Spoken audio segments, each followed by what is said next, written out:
So while the entire world was locked inside, completely terrified of a novel, fast-spreading virus. Right, the viral pandemic everyone was obsessing over. Exactly. But inside the ICUs, it wasn't always the virus that was actually killing the patients. No, it really wasn't. It was this silent, microscopic scavenger, something that had been, well, just waiting in the hospital vents, the water pipes, and on the stainless steel surfaces all along. Yeah, it's the darkest irony of modern medicine, honestly. It really is. We built these incredibly advanced citadels of healing, and in doing so, we accidentally built the perfect training grounds for the most resilient organisms on Earth. Welcome to today's deep dive. We are setting out on a massive, and I mean a truly massive mission today. We've got a lot of ground to cover. We really do. We're unpacking a towering stack of sources. We've got peer-reviewed medical journals, highly detailed business plans for emerging health tech, YouTube transcripts featuring, public health experts,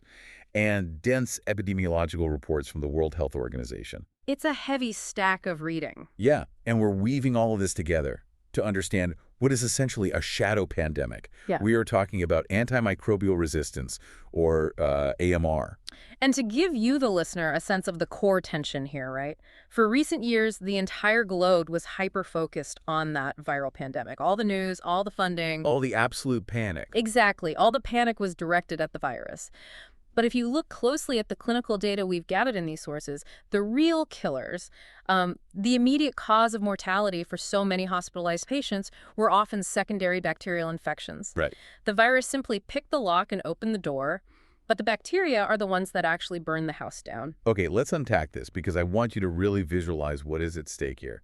I want you to imagine a post-antibiotic era. It's a terrifying thought. It's a nightmare. Yeah. Imagine an era where a simple scratch from a rose bush in your garden, or a minor scrape on your knee from tripping on the sidewalk, could literally be a fatal event. Because the drugs just don't work anymore. Exactly. The antibiotics that we have relied on for nearly a century simply do not work. That is the reality we are teetering on right now. We are right on the edge. So consider today's deep dive, your survival guide, to understanding how technology, clinical experience, and radically out-of-the-box thinking are teaming up to prevent that dark future. And we're going to challenge some deeply ingrained standard medical protocols today, too. Oh, definitely. We're going to look at why doing things by the book might actually be making the superbug crisis significantly worse. Right, and how clinicians who have been in the literal trenches of infectious disease for decades are pushing back against the system. Demanding radically different solutions. So rather than just, walking through these documents like a table of contents, let's jump straight into the clinical reality on the ground. Let's do it. When we look at the data from places like Oman and India during the absolute height of the COVID-19 pandemic, a terrifying, undeniable pattern emerges. Yeah, patients were coming into the hospital with severe viral pneumonia, yes. But that isn't what they were ultimately succumbing to weeks later. They were dying from secondary bacterial infections, or what the literature calls SBIs. And what's fascinating here is the specific cast of characters we are dealing with. The sources point to some incredibly heavy hitters in the bacterial world. Oh, absolutely. We're talking about pathogens with names that strike fear into the hearts of ICU nurses. Like Klebsiella pneumonia, Acinetobacter baumannii, and Pseudomonas aeruginosa. Those are the big ones. I mean, those sound like villains in a sci-fi movie. Mm-hmm. But for the listener who isn't a microbiologist, what makes those three specific bacteria so terrifying? Well, why are they different from the strep throat I get in the winter? right. So these aren't your run-of-the-mill germs. These are highly adaptive, multi-drug-resistant pathogens. More specifically, they're what we call gram-negative bacteria. Okay, wait. Gram-negative, I hear that thrown around a lot. What does that actually mean mechanically? It comes down to their cellular armor.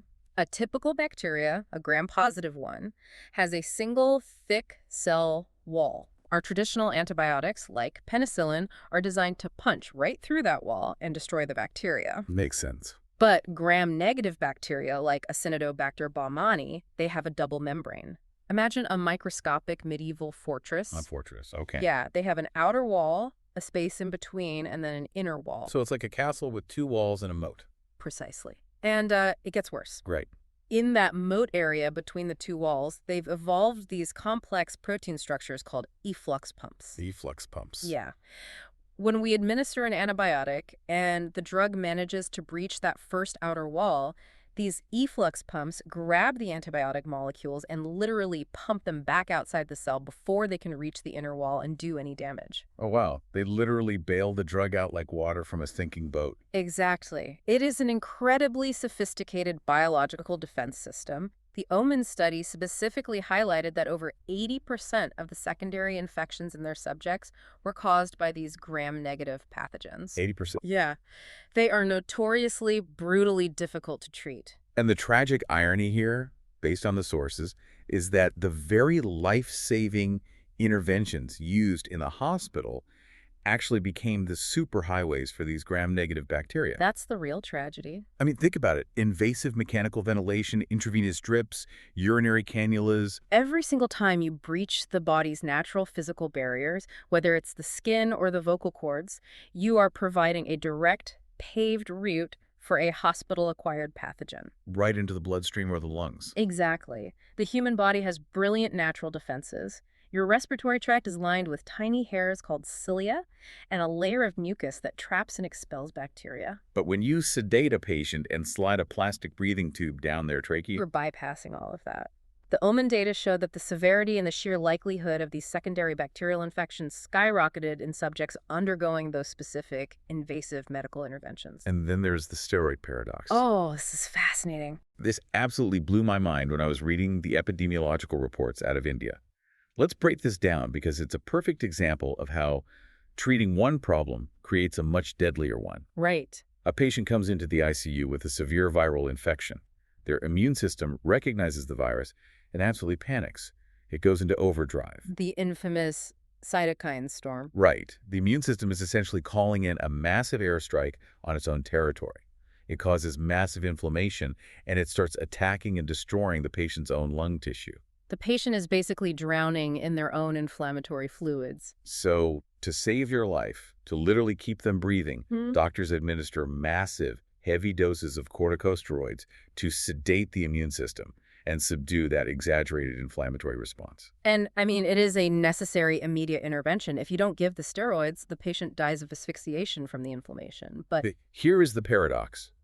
By tamping down the immune system to stop the lung damage, you are essentially turning off the body's security system entirely. you fired all the security guards. Exactly. The sources note that this indiscriminate, early, and heavy steroid use left these patients incredibly, wildly vulnerable to other opportunistic infections in the environment. Which led to a massive secondary crisis. Yeah, in India's second wave, this triggered over 4,000 cases of mucormycosis, Mucormycosis, colloquially known as black fungus. which sounds terrifying. It is a horrific fungal infection, and it's actually quite rare in healthy individuals because a normal immune system fights it off easily. Right, because the fungal spores are ubiquitous. Right. They're everywhere. Exactly. They are in the soil, in decaying organic matter, even floating in the air. But when a patient's immune system is artificially suppressed by these massive doses of steroids. And often complicated by diabetes, which the virus also exacerbated. Yeah, the fungus finds a perfect, uncontested environment to grow. It rapidly invades the sinuses, the brain, and the lungs. One of our sources quotes Ramanan Laxminarayan from the Center for Disease Dynamics, Economics, and Policy. A brilliant researcher. He was warning very early on that the massive overuse of antibiotics and the indiscriminate use of steroids was going to haunt India for months. Potentially causing as much long-term damage and mortality as the virus itself.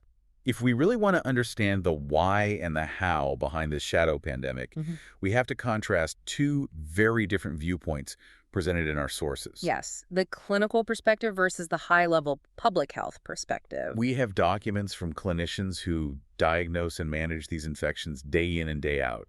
Some of these voices have been in the trenches since 1989. Since 1989, that's decades of frontline experience. They look at this entirely differently than a laboratory researcher does. A seasoned clinician knows that viruses themselves rarely kill the host directly. Because if the virus kills the host too fast, the virus dies too. It's bad biological business. Exactly. A virus is what we call an obligate intracellular parasite. It cannot reproduce on its own.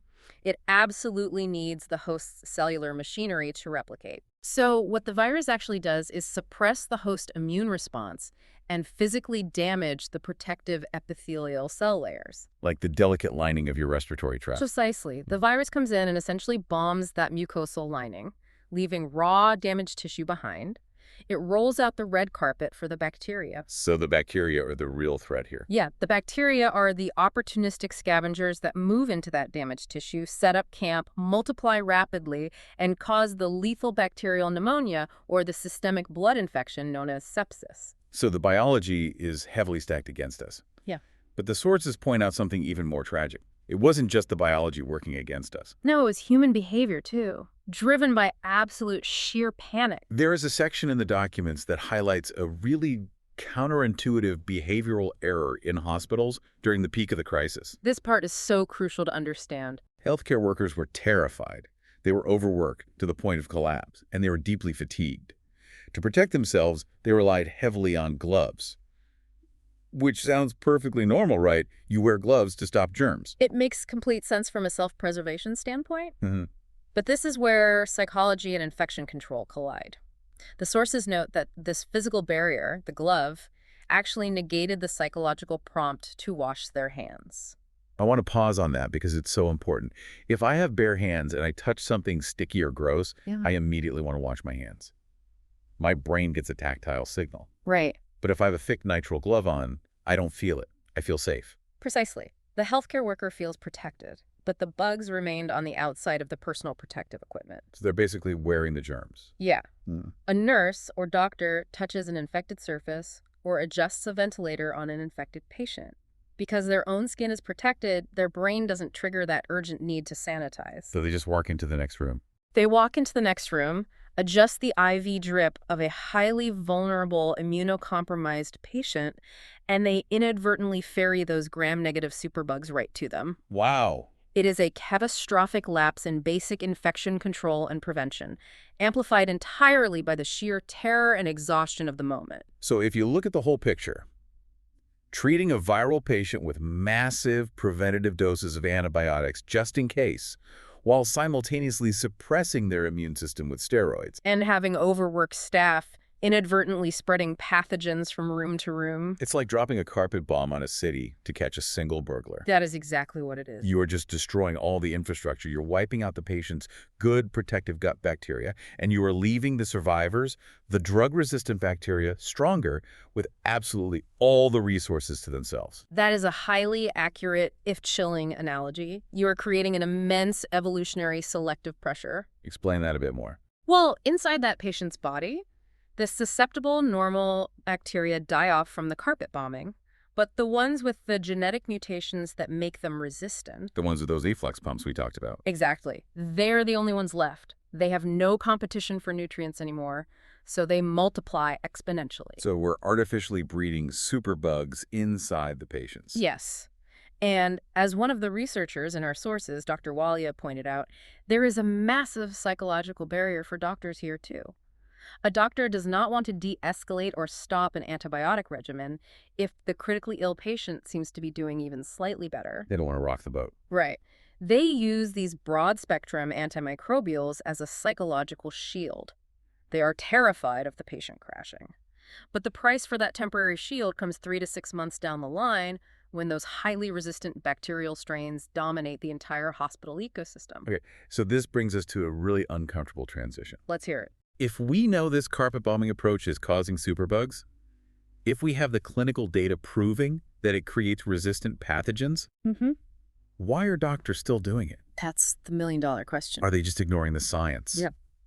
Because that leads us right into the core of our sources titled Elephant in the Doctor's Room and Story of AMR. Someone has to be dictating these protocols. And that is exactly where the system itself becomes the antagonist. These documents offer a fierce, almost blistering critique of current medical protocols. Blistering is the right word. They specifically target things like pre-printed assessment papers, algorithmic clinical flowcharts, and standardized top-down guidelines. In the UK, for instance, these are often referred to as NICE guidelines from the National Institute for Health and Care Excellence. So we're talking about the administrative bureaucracy of medicine. The argument presented in these sources is that these rigid protocols, these step-by-step algorithms, are actually breeding clinical errors. They absolutely are. And when you think about it, it makes sense.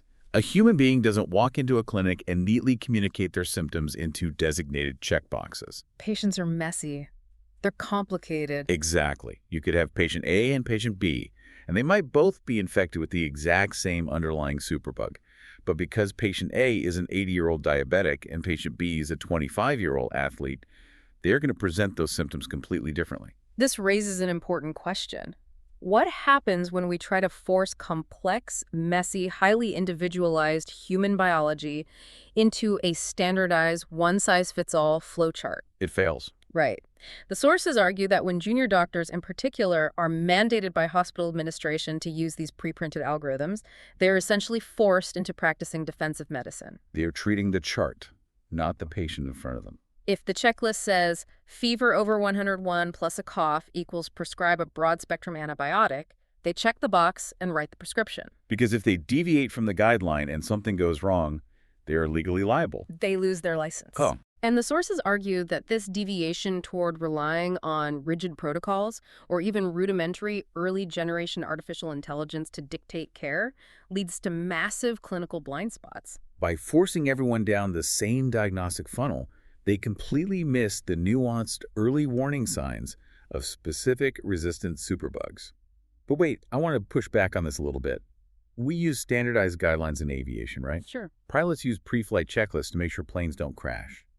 Why wouldn't we want doctors using checklists to make sure they don't miss a step in diagnosing a patient? Isn't standardization supposed to reduce human error? It's a fantastic point, but here's the critical difference. An Airbus A320 is a standardized machine. Every single plane of that model has the exact same wiring, the exact same hydraulics, built to the exact same specification. Okay, I see. A checklist works perfectly there. But human beings are not standardized machines. We have different genetics, different microbiomes, different environmental exposures, and different medical histories. They're all unique variables. Exactly. A checklist cannot account for the infinite biological variables of a human life. Let me give you a really specific example from the text that perfectly illustrates this incredible friction between standardized rules and clinical intuition. Oh, the suspended doctor story? Yeah. There is a detailed story in the Story of AMR document about a doctor who was actually suspended from their practice. The background is this. The doctor noticed clinically that their staff members were not responding adequately to a specific vaccine booster mandate. They were observing real-world, real-time biological responses that didn't match the expected outcome of the guideline. Right. Relying on their decades of clinical intuition and direct observation, the doctor sent an internal email urging the staff to take necessary individualized precautions. But because the institution viewed this email as violating a top-down administrative mandate, the doctor was chastised, investigated, and ultimately suspended. Now, to be absolutely clear to you listening, we are not taking sides on institutional health mandates, the efficacy of the specific boosters mentioned, or the administrative actions taken in that specific employment case. No, our role is strictly to report what is contained within the source material provided. Exactly. We are just the messengers. But what that story so vividly and painfully illustrates is the deep structural tension currently tearing at modern medicine. It is the fundamental friction between administrative top-down mandates, the guidelines, and individualized, boots-on-the-ground clinical intuition. It is a system that demands follow step A, B, and C no matter what, clashing against a clinician who is saying, but I'm looking right at this unique patient, and if I execute step B, it is going to harm them. I mean, think about an elderly patient. We all know someone like this, a grandparent who is taking 10 different medications a day. Oh, absolutely. They go to the hospital because they feel dizzy, they go through a rushed automated intake process, or they speak to a burned-out provider who is just racing through a computerized checklist. And under pressure, the patient forgets to mention just one of those 10 medications. Right. They forget they take a very specific, obscure blood thinner or a metabolic drug for their thyroid. The algorithm, the checklist, doesn't know. Exactly. The doctor looks at the symptom flowchart, prescribes a new, powerful antibiotic based exactly on the protocol, and boom, you have a severe, potentially fatal drug-to-drug interaction. The system completely fails because it was designed for perfect inputs, and it cannot handle the messy, forgetful reality of human memory. And furthermore, the Story of AMR source makes a profound point about how these checklists directly fuel the superbug crisis through inappropriate prescribing. How so? Well, imagine you use a pre-printed checklist for a patient presenting with coughing, sneezing, a sore throat, and a mild fever.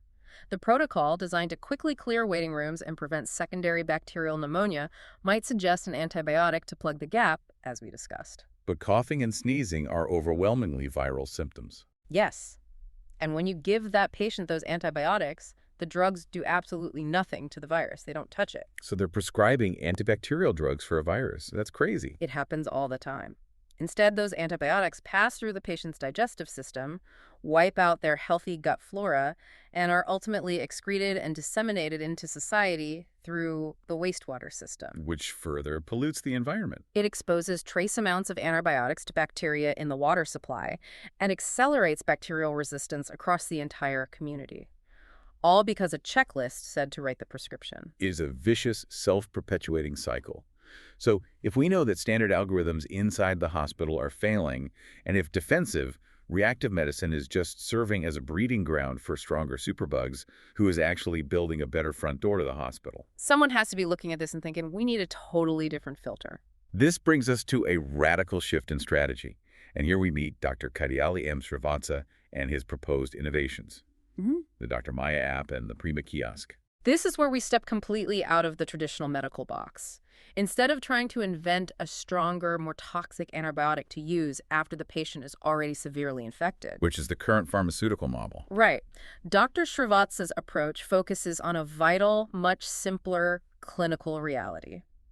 We must prevent colonization in the first place. Prevent colonization. Let's dig into that. The Preve kiosk, which is an acronym for Personal, Responsive, Empowering Medical Assistance, is designed as a standalone, highly intelligent, AI-powered triage system specifically tailored for mass deployment in places with overwhelmed healthcare infrastructure, like India. And before we get into the tech, the economics of this business plan are staggering. They really are. The document outlines that these standalone kiosks cost just 3,000 rupees to manufacture. That's incredibly cheap. It means they can be deployed in rural villages, train stations, and outside small clinics everywhere.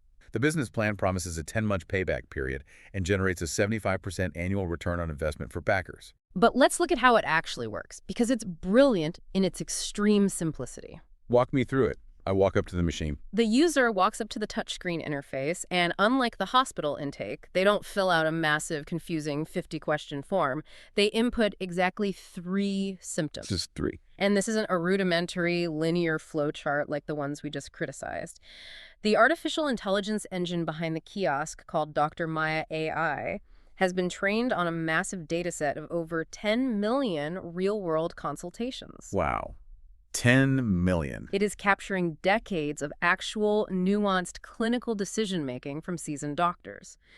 By limiting the input to strictly 3 core symptoms, the AI is forced to rapidly cut through the noise, prioritize the dominant complaint, and triage the patient immediately. But wait, hold on. Let me play devil's advocate here. We literally just spent 15 minutes fiercely criticizing how flawed and error-prone human doctors and their checklists are. Fair. We talked about how algorithms fail. So aren't we just training this AI on 10 million flawed human decisions? How does a machine not just repeat the exact same prescribing mistakes we're trying to fix? That is the critical distinction we need to make here. The Preve kiosk is absolutely not diagnosing the patient and prescribing treatment in the way a traditional doctor or a telemedicine app does. Oh, it's not. No. It is not spitting out prescriptions for antibiotics. It is acting as an intelligent preliminary gatekeeper. I see. If we connect this to the bigger picture, the goal of this AI isn't to replace the physician's diagnostic role. Its primary directive is to protect the physical space of the clinic itself. The kiosk uses a highly specific color-coded blue alert system. A blue alert, what triggers that? When a patient inputs symptoms that flag as a suspected highly infectious bacterial or viral case, the blue alert triggers. Okay, I see where this is going. It's exactly like a brilliant bouncer at an exclusive crowded nightclub. That's a perfect analogy. The bouncer isn't there to mix the drinks or entertain the guests. That's the bartender's job, or in this case, the doctor's job. The bouncer's only job is to look at the massive line of people outside and say, you are highly contagious, you're causing trouble, you cannot come in here and ruin the party for everyone else. Exactly.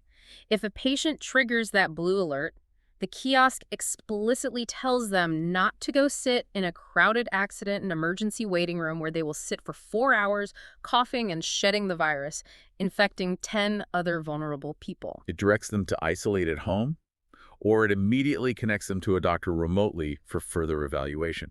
It physically prevents the cross-infection that we know drives a shadow pandemic. Remember the overworked nurses with the gloves? Yeah, ferrying the bugs around. If you keep the highly infected person out of a physical hospital space entirely, you stop the chain of transmission before it ever has a chance to start. That makes total sense. Furthermore, the kiosk serves as a massive, scalable educational tool. The business plan explicitly states that while the AI is triaging, it simultaneously educates users with hard facts. Like what kind of facts? Like displaying prompts that say 80% of colds and flu need NO antibiotics.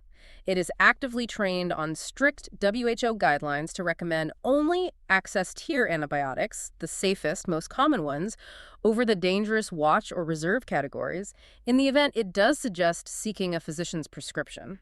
And their stated target in the business plan is to reduce inappropriate antibiotic demand across the population by a massive 30%. A 30% reduction is world-changing. By digitizing that initial triage step, you are saving the heavy-duty antibiotics for when they are truly desperately needed, and you are keeping the contagious superbugs physically out of the hospital waiting rooms. It's preventative defense. But while AI and kiosks can keep sick people out of the waiting room, what tools do we actually have to protect people biologically? Now we're getting into the biology again. If we want to prevent people from getting sick in the first place, we have to talk about vaccines.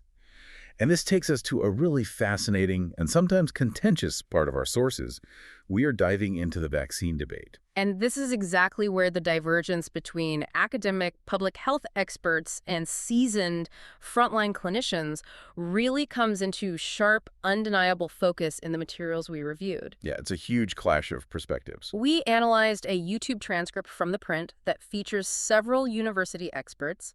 These are brilliant people, mostly microbiologists, biotechnology leaders like Kiran Mazumdar-Shaw, and public health officials discussing pandemic preparedness. Right. And their entire focus is heavily slanted toward the rapid laboratory development of new vaccines. They debate the merits of different platforms, comparing adenovirus vectors versus traditional subunit or killed vaccines. Right, and in that specific transcript, one of the experts points out a very real biological concern with the newer adenovirus vector vaccines. Yes. For you listening, an adenovirus vector vaccine uses a modified, completely harmless version of a different virus, an adenovirus, to act like a delivery truck, bringing the genetic instructions for the vaccine payload into your cells. But the expert in the video notes that adenoviruses are intrinsically neurotropic. Yes. Neurotropic means they have a biological affinity for neural tissues. They like to bind to nerve cells. Exactly. Which raises massive questions about potential unforeseen side effects in diverse global populations. Side effects that might not get caught in initial, highly controlled clinical trials of 30,000 people, but might show up when you inject 3 billion people. And this is exactly where we must critically report on the narrative that is often driven by some of the non-clinician experts in these documents. It's a vital distinction. In the materials we reviewed, including discussions involving prominent biotech figures like Kiran Mazumdar-Shaw, there is often a massive laser-like focus on measuring antibodies in a laboratory setting. The question is always, did the vaccine produce antibodies, yes or no? Right. But the clinicians in our sources, the people who since 1989 have actually been standing next to hospital beds managing these infections in complex human beings, they argue that this pure antibody focus misses the clinical reality entirely. Because vaccines rarely offer absolute, bulletproof, invisible shield immunity, right? The virus still gets in. You can still test positive. Precisely.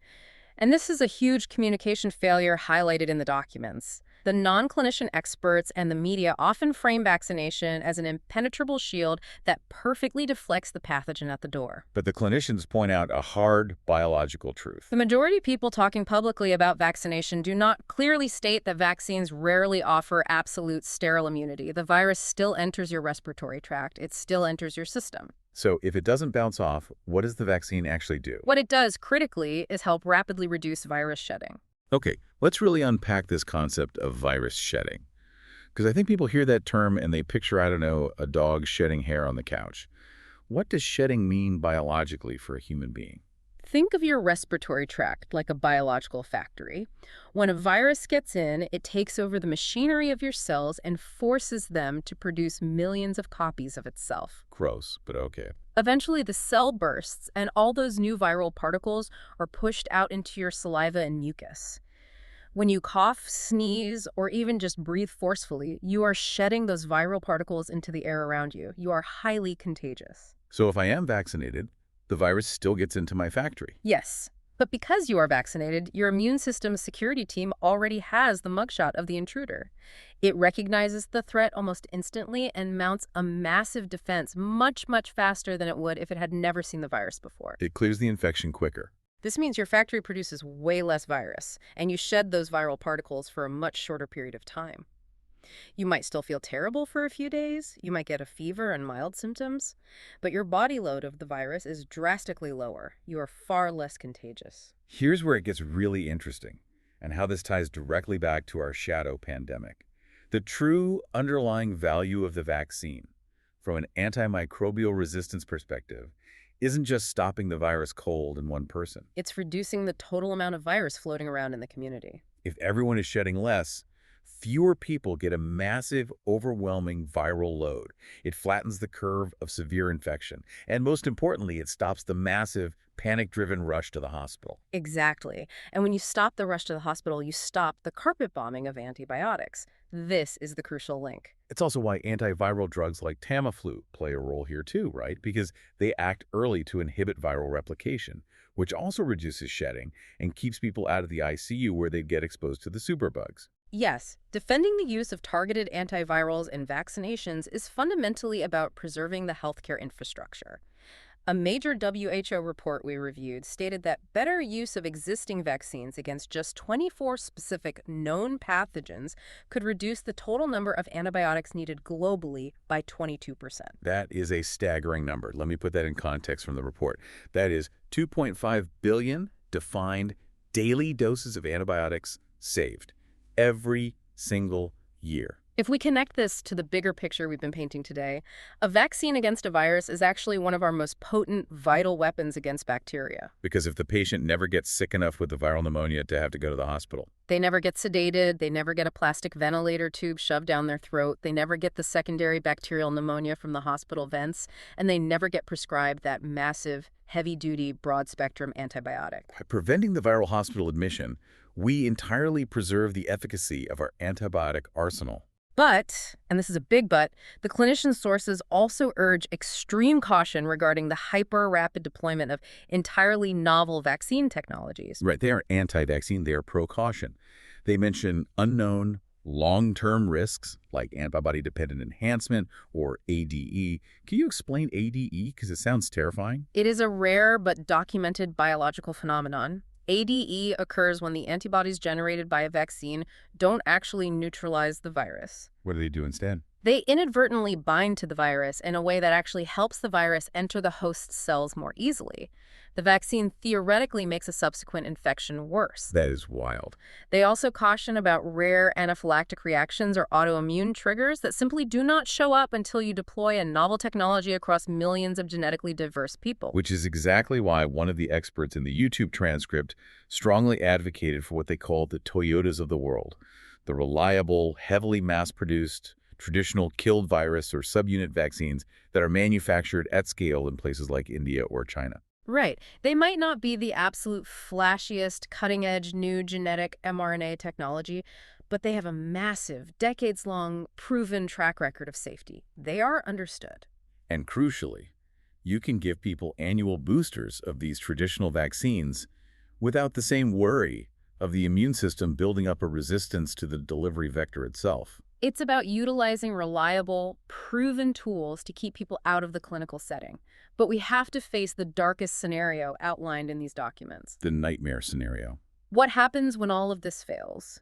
What happens when a superbug breaches all those defenses, evades the AI kiosk, gets deep into the patient's lungs or bloodstream, and the traditional antibiotics simply bounce off the bacterial armor? This brings us to the bleeding edge of medical science. We are looking at antibiotic-sparing strategies. And to understand these strategies, we have to look completely outside the realm of traditional pharmacology. We are moving past pills and chemicals. We are entering the realm of biological warfare. Let's talk about bacteriophage therapy, or BT. This is arguably one of the most fascinating areas of infectious disease research today. I want you to visualize this, because it sounds like science fiction. I want you to imagine bacteriophages, not as a traditional drug or a chemical, but as highly trained, microscopic biological assassins. That's practically what they are. A phage is actually a virus, but it is a virus that only exclusively attacks bacteria. It completely ignores human cells. It couldn't infect a human cell if it tried. And not only that, a specific phage will only attack a very, very specific strain of bacteria. Under a microscope, they literally look like tiny little Apollo lunar landers. They land on the bacteria, inject their DNA, and blow the bacteria up from the inside. It is like deploying a highly trained sniper, whereas a traditional antibiotic is like tossing a live grenade into a room that blows up the good gut microbiome along with the bad bacteria. It is an incredibly elegant, naturally occurring biological mechanism. And it's not just theoretical. The sources detail the actual clinical work being done right now at the IPATH Center. That's the Center for Innovative Phage Applications of Therapeutics at UC San Diego. The documents provided a retrospective analysis of their first 2 years of operation. And these weren't standard cases, right? Right. These are the absolute worst case scenarios. Exactly. These were patients who had exhausted all other options. Out of 785 urgent consultation requests from desperate doctors around the world whose patients were actively failing on all known antibiotics, the IPATH team rigorously evaluated them, and ultimately 17 patients received personalized bacteriophage therapy. And what actually happened to those 17 people? Against all odds, 7 of those patients achieved full, complete infection clearance. The superbug was eradicated. That's amazing. The sources also highlight a separate, deeply compelling study by researcher Evgeny Rybolsky and his team. They looked at critically ill patients who had developed severe multi-drug-resistant infections after highly invasive cardiothoracic surgery. Open heart surgery. Yeah. We are talking about deep-seated infections festering in artificial vascular grafts or severe post-heart transplant complications. These were patients for whom every conventional antibiotic had completely, utterly failed. Death was imminent. So they tried the phages. The team administered highly personalized, targeted phage therapy, and 7 out of 8 of those critically ill patients achieved total eradication of the target pathogen. I mean, that sounds like an absolute miracle cure. If we have lunar lander snipers that can blow up superbugs without harming human cells, why aren't we using these biological assassins on everyone who comes into the hospital with an infection? Why isn't this the standard of care? Because it is immensely, staggeringly difficult to execute at a global commercial scale. And this raises an important question about the fundamental limits of biology versus pharmaceutical manufacturing. Remember how specific we said these phages are? Right. A specific phage hunts a specific bacteria. That is their greatest strength, but it is also their fatal Achilles heel in a commercial sense. The bacteria we are fighting exhibit what scientists call strain heterogeneity. Okay, strain heterogeneity. Let's translate that. That basically means the bacteria are constantly mutating and changing their physical appearance, right? Exactly. To use your sniper analogy, the bacteria are constantly changing the locks on their doors. If the bacteria mutates its surface receptors just a tiny bit, the phage's key no longer fits. The sniper completely misses. The phage cannot attach and it becomes useless. Furthermore, because phages are biological entities, they are viruses, the human host's own immune system sometimes misidentifies them as a threat and actively attacks and clears the phages from the bloodstream before they can even reach the bacteria they are supposed to kill. It's incredibly frustrating. So to combat the bacteria change in their locks, you can't just give the patient one type of phage. The sources explain that scientists have to constantly mix and match them. They have to create dynamic, evolving cocktails of multiple different phages, essentially trying to guess how the bacteria will mutate next and blocking all the escape routes. Right. And creating a personalized cocktail requires rapid genomic sequencing of the patient's specific infection, testing hundreds of phages in a lab to find the right match, purifying them, and administering them in real time. It requires highly personalized, bespoke medicine. It is not a stable chemical pill that a pharmaceutical company can mass produce in a factory by the billions and leave sitting on a pharmacy shelf for 3 years. The logistics are a nightmare. But, as the researchers strongly note in the documents, it is an essential salvage therapy. We need it to buy us critical time and save lives while we desperately try to develop novel classes of traditional antibiotics. And phages aren't the only next-generation biological weapons we are developing. The sources also delve into monoclonal antibodies, or mAbs. Now, we heard a lot about mAbs during the viral pandemic for treating viruses, but using them for bacteria is a fascinating twist. Yeah, there was a large multi-center trial conducted across 31 different European hospitals looking at a specific monoclonal antibody called suvurtuximab. Yes, The clinical goal of this trial was highly targeted, preventing ventilator-associated pneumonia caused by Staphylococcus aureus in extremely vulnerable ICU patients. But the mechanism of action here is completely different from an antibiotic or a phage. Instead of trying to kill the bacteria directly, this monoclonal antibody targets a specific weapon the bacteria uses, the alpha toxin. It binds to the toxin and neutralizes it. It essentially disarms the pathogen, rendering it relatively harmless so the host's own immune system can mop it up. I love that. It's like sending in an elite bomb squad to dismantle the enemy's weapons right out of their hands before they can fire a single shot. The bacteria are still there, but they have no teeth. Exactly. And the clinical results were highly promising. The trial showed a 31.9% relative risk reduction trend in the actual incidence of pneumonia for the ICU patients who received the suvatuximab antibody versus those who received a placebo. And because it doesn't kill bacteria indiscriminately, it completely preserves the host's natural gut microbiota and minimizes the massive evolutionary selective pressure that causes resistance in the first place. But as incredible as these microscopic therapies are, the sources force us to zoom way, way out. While we are spending billions of dollars designing these incredibly sophisticated microscopic therapies in pristine laboratories, we have to look at the massive, blunt force environmental drivers of antimicrobial resistance happening out in the messy real world. And this is where the scope of the problem becomes truly daunting. The documents point out that human medicine, the prescriptions written by doctors, is actually only a fraction of the global AMR problem. We are dumping thousands of tons of antibiotics into livestock at an industrial scale. And not to treat sick animals, but preventatively, just to make the meat grow faster and to keep them alive in cramped, filthy, industrialized conditions. We are indiscriminately spraying vast quantities of antimicrobial pesticides across global agriculture to protect crops. The environment itself, the soil, the rivers, the agricultural runoff, is becoming a massive planetary-scale petri dish for breeding superbugs. Oh man, this part of the deep dive is where the sources get truly dystopian. It's not just the farms. It gets worse. As global temperatures continue to rise, the ancient permafrost in places like the Siberian Arctic is rapidly thawing. And that ice isn't just frozen water. It isn't empty. No, it contains ancient, dormant microbes that have been locked away for millennia. The sources explicitly mention the terrifying reality of zombie viruses and ancient bacteria waking up. They cite an actual documented anthrax outbreak in a remote part of Russia that was directly triggered by a heat wave thawing a decades-old infected reindeer carcass out of the permafrost. It sounds like the plot of a horror film, but it is established microbiological reality. Researchers have sampled ancient Arctic soil cores from deep within the permafrost and found bacteria possessing incredibly diverse, highly complex genetic resistance mechanisms to our most modern antibiotics. Let me just repeat that for you listening, because it's mind-blowing. These are bacteria that have not seen the light of day, let alone a human being, in tens of thousands of years. They were frozen long before humans even invented the wheel. Yet, they already possess the genetic coding to defeat our absolute best, most modern, laboratory-designed drugs. How is that even possible? Because we have to remember what antibiotics actually are. They are not synthetic human inventions. They are derived from nature. They are the chemical weapons that soil bacteria and fungi have used against each other in a microscopic turf war for billions of years. Penicillin comes from a mold. Exactly. Resistance is an ancient, naturally occurring evolutionary phenomenon. Human industrialization and the mass production of these drugs haven't invented resistance.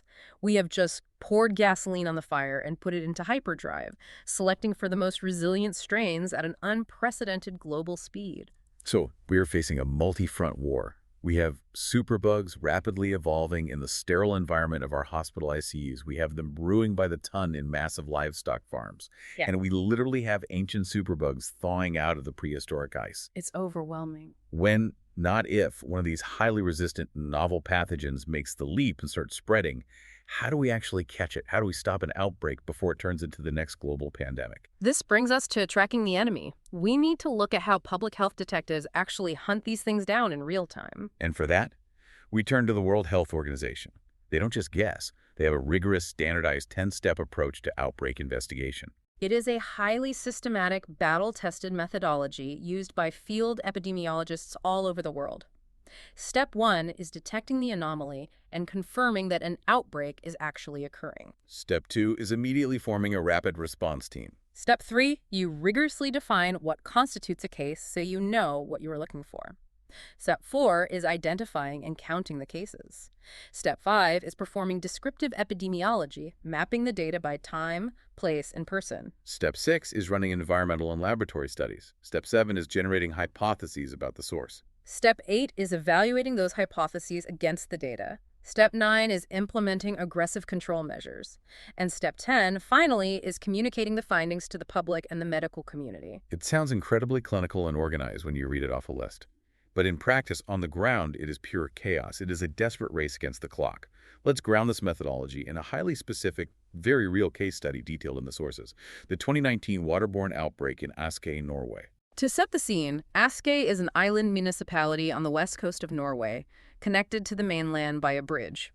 It has a population of about 29,500 inhabitants. It's a modern, developed area. But on the afternoon of June 6th, 2019, a massive alarm went off in the local health system. Within a span of just 24 hours, 10 people were suddenly hospitalized with severe fever, agonizing abdominal pain, and bloody diarrhea. Simultaneously, there were over 30 urgent, frantic consultations from local out-of-hours clinics reporting the exact same severe symptoms. Think about that. 10 severe hospitalizations in a single day in a small town of under 30,000 people. That is the definition of an epidemiological spike. The local medical officer immediately notices a crucial pattern. Many of these severely ill patients all live near each other in the southern part of the island. They rapidly test one of the first hospitalized patients, and it comes back positive for Campylobacter. For you listening, Campylobacter is a nasty, highly infectious gastrointestinal bacterium often associated with undercooked poultry or contaminated water. So the detective work begins immediately. They jump right into the WHO steps. They look at the island's infrastructure. Askøy is served by 3 different distinct water supply systems. By mapping the cases, step 5 of the WHO protocol, they realize the outbreak is intensely clustered in the southern part of the island. That specific area is served entirely by water supply system A. Now, System A is old. It dates back to the 1950s. It has 9 separate water reservoirs. Crucially, as the investigators dug into the blueprints, they found that 3 of those reservoirs were built as unlined mountain caverns. Okay, I want everyone to think about the municipal water tap in your own kitchen right now. Do you actually know where that water sits before it reaches your pipes? In Askøy, unlined mountain cavern means exactly what it sounds like. There is no concrete shell. There's no steel tank. The raw, jagged rock of the mountain is the wall of the reservoir, which means it is entirely exposed to whatever groundwater is seeping down through the porous rock from the surface of the mountain above. Exactly. Specifically, the epidemiological mapping zeroed in on one particular cavern known in the system as Reservoir X. Now, if we connect this to the WHO protocols, there is a golden rule in public health crisis management. You absolutely do not wait for the final peer-reviewed laboratory results of the environmental water samples to take drastic action. Speed is everything. The incubation period for a bacterium like Campylobacter is typically 2 to 5 days. That means that the people showing up at the hospital in agony are just the absolute peak of the iceberg. Right. The people in the hospital are just the ones whose immune systems completely failed. There could be hundreds more sitting at home with mild symptoms, and thousands more still drinking the water straight out of the tap that very minute. Precisely. And if the public health officials wait 3 days to properly culture the water samples in a lab to get 100% scientific confirmation, the specific pocket of contaminated water might have already flushed entirely through the municipal system. The evidence would be gone, and thousands more would be infected, leaving the officials completely blind. So the local health authorities bypassed the lab wait times and implemented immediate sweeping precautionary control measures based purely on the epidemiological map. On June 6th, the very same day the outbreak spike was recognized, they issued a universal, urgent boil water advice for the entire island. The very next day, June 7th, they physically shut down Reservoir X and completely isolated it from the water grid. And it was the right call. That rapid response, that willingness of a local official to shut down critical municipal infrastructure based on epidemiological mapping before every single lab test was confirmed, is the only thing that stops an outbreak from becoming a massive, endemic disaster. Later lab tests confirmed that animal feces, likely from birds or dogs on the mountain above, had seeped through the porous rock directly into Reservoir X following heavy rainfall. It is a textbook execution of outbreak control. It requires immense, high-pressure coordination between local health agencies, municipal water authorities, frontline clinicians, and laboratories. And it proves that while the microbiology of gram-negative superbugs and the genomics of bacteriophages are incredibly complex, the actual public health response relies on fundamental, swift, decisive action. Find the source, cut it off, and protect the vulnerable population immediately. So what does this all mean for us? We have covered an incredible amount of ground today, from the microscopic architecture of bacteria to AI triage kiosks in India and unlined mountain reservoirs in Norway. Let's synthesize this. The central takeaway from this massive stack of sources is clear. The war against the shadow pandemic of antimicrobial resistance is absolutely not going to be won by simply throwing billions of dollars at pharmaceutical companies and begging them to invent a slightly stronger chemical pill. Because the bacteria, with their billions of years of evolutionary head start, will always, eventually, outsmart the pill. We cannot medicate our way out of this. It requires a truly multi-pronged, out-of-the-box defense strategy.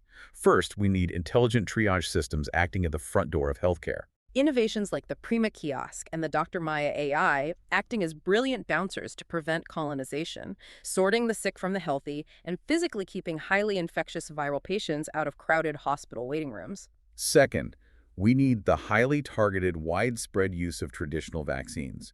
And as we learned from the clinicians today, we need to understand their true purpose.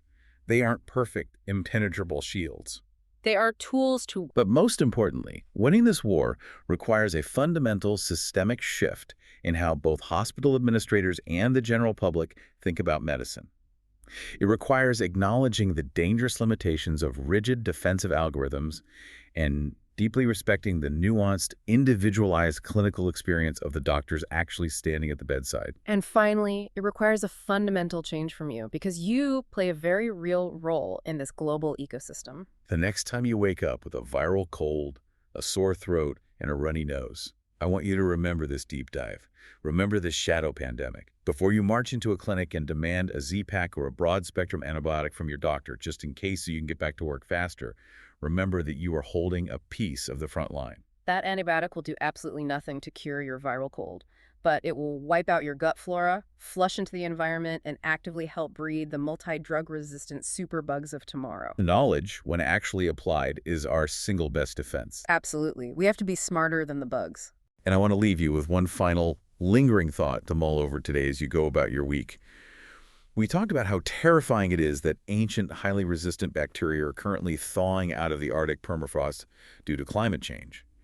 But biology and nature are all about equilibrium and balance. They really are. If those deadly ancient superbugs are frozen in the ice, could the ultimate absolute cure for the superbugs of tomorrow, ancient, incredibly lethal bacteriophages that specifically evolved to hunt them down 30,000 years ago, be frozen right alongside them just waiting to be discovered? That is a profoundly fascinating question and perhaps the subject of a whole other investigation. Thank you for joining us on this deep dive into the unseen world. Stay curious, stay informed, and we'll see you next time.